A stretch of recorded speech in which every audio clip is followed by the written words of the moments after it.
Băi! Ce-i, mă? Era poker face. Mă! De-a cerut o gaurică la mine, nu să le ai, mă! Era poker face. Până cu strict, O gaurică, mă! o să ia până cu strict, nu te iei apacitat. Păi, traduc și eu, Cine a slavat de câinile ăsta, mă? Urlă, mă, urlă. Ce vreau să pun? Domnul Peti. Da, uite, doi. Doi, nu două. Eu nu dau nume de afară, nu era unul.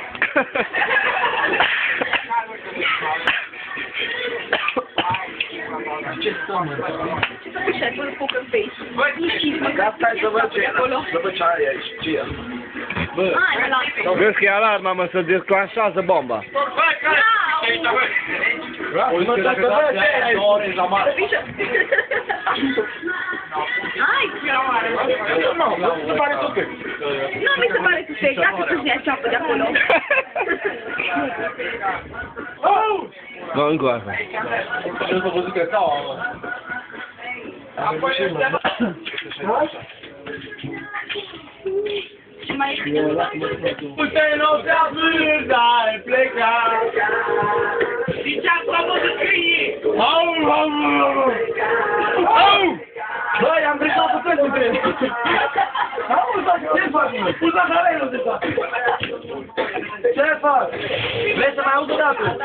Vrei să mai faci o dată? Cine s-a văzut că tai? Au, au, au! Ce-ți faci, oră, băi? Bagă-te acum. Nu mă băgați pe mine. No, pe YouTube. Hai, mă, piesă pe Trend TV, mă! Au, băi. Hei!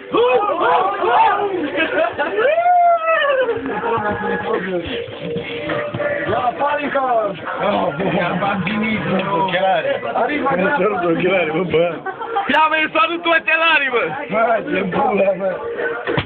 Și eu să muzică țării! Suntem în Dej, mă! Next, mă! Stai, mă! Ochelarii, bă! Eu mă pula, nu mai pune Dej, mă! Nu mai pot de Dej! Nu mai pot de Dej, ia-te!